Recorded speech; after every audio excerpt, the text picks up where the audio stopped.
So you're not going to kill anybody with this. You're just going to have a bunch of food that nobody wants to eat. Hi everyone, and welcome to SuttonsDaze. Today we're doing a viewer request video. A viewer messaged me and said, would you do a video about flat sour?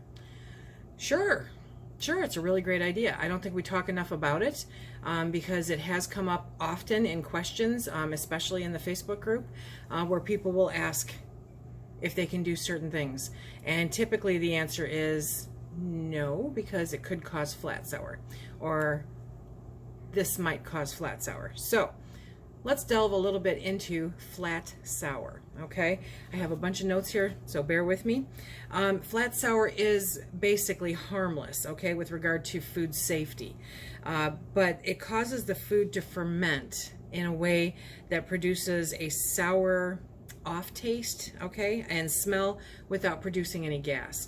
So metal cans won't bulge, and lids won't pop off of jars, as there's no gas to cause that. But when you open it, and when I say metal tins, let me back up for a second. This actually can happen commercially, but it's not very often, okay, because they have mechanisms and procedures with how they process our foods and put it into jars and cans that kind of prevents it, okay, that they have a way to prevent this. Whereas home canning, it's definitely more often. So you won't get the telltale signs like when something doesn't seal right and the lids pop off, or you know, the lids bulge, or something looks really funky. You know, you won't get that with flat sour. You will open it up and think that everything's fine, and you'll smell it or you'll taste it and you'll go, this isn't right. This is just not right, okay? And it's flat sour. That's what it is. It's fermentation that happens with regards to temperature. So when people often ask, and a lot of people do, because I know I've been there, hey Lise, I started a canning session too late and I'm exhausted, and by the time it gets done it's going to be midnight or 1 a.m. Can I just leave it in the canner to depressurize and then leave it there all night long, and when I get up in the morning take it out of the canner? Well, this is the kind of thing that causes flat sour, okay? Surprisingly, you'll see some people say that they're going to cover their jars with a towel after they pull them out of a canner, and they'll take the jars out, they'll cover it with a towel, and they say it's to prevent drafts or anything like that. Now, if you have a legitimate draft, like a legitimate hardcore few mile an hour wind, cold, headed straight at those jars, okay, then you have cause for concern. Probably should put your jars someplace else when you pull them out of the canner. But for the most part, you're not going to have a draft that's that detrimental to your jars. So don't cover them with a towel, because what that does is the same thing that keeping them in the canner overnight does. It significantly impacts the time that it takes for the jars to cool off. So the longer that they stay warm like that, instead of coming to room temperature, you know, at a fairly fair rate, I can't say rapid, but a fair rate, normal rate, it elongates the time that they're warm, and it keeps processing, and it causes issues. It causes a fermentation to happen. It is described as sour because of the taste and smell, and flat because it doesn't produce gas that could bulge or blow the lid. It occurs particularly with peas, corn, and tomatoes, either whole, crushed, or juiced tomatoes. So what causes flat sour? It occurs when processed jars are kept in a warm state for too long after processing. Flat sour develops at two ranges in temperature, the lower from 70 to 90 Fahrenheit and 21 to 32 Celsius, and the higher 140 to 159 Fahrenheit or 60 to 70 Celsius. So the Kerr canning manual had this information.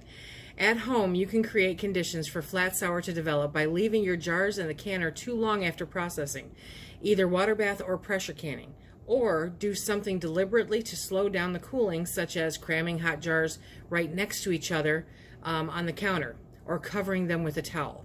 So, and I'm guilty of this. I am guilty of this. I'm guilty of putting my jars too close together, mainly because I think they make a better picture. Don't do that. You need to leave a little bit of space between those jars because it helps the airflow. It helps the jars cool off and bring that temperature down to what you need it to be. So, how can you avoid flat sour? It's actually pretty easy. It's really very easy. So the one thing you do want to do is leave your jars in the canner for 5 to 10 minutes after water bath processing if you want to, or 10 to 20 minutes after the pressure has completely depressurized in your pressure canner. Opinions vary, depending on exactly how much time. So I normally go for 5 to 10 minutes in my pressure canner and maybe about 5 minutes in my water bath canner. That's how much longer I will leave them in there before I pull them out.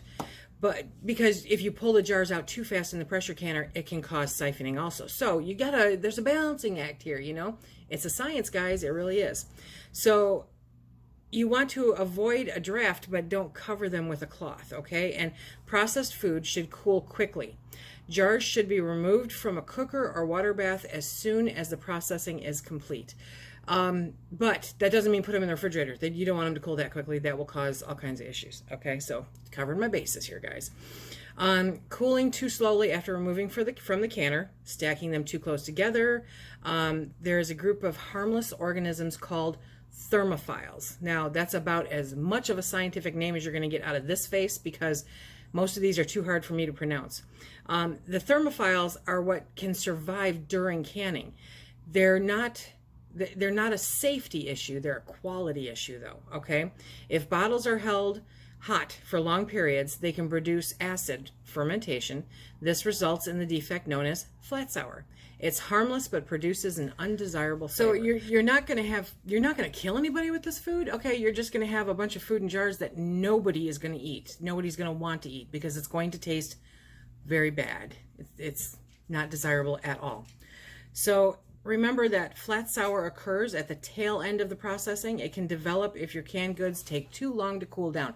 That is the essential part of it, okay? So leaving food in a canner overnight because you started a canning session too late, it happens. I get it.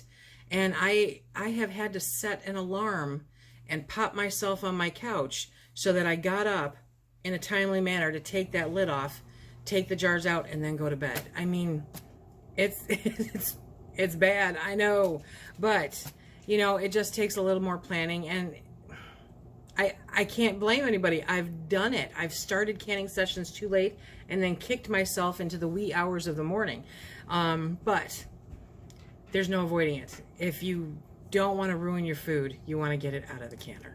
Okay, so I hope this helps with any questions for flat sour. I would love to hear if you have had any experience with flat sour. Leave your experience in the comment section below. Share it with other people. The more that we share, the more that we all benefit from it, right? So remember, if you like what we do here, please hit that like, subscribe, and share. Check us out on Instagram, Facebook, and Twitter. And until the next time, be safe.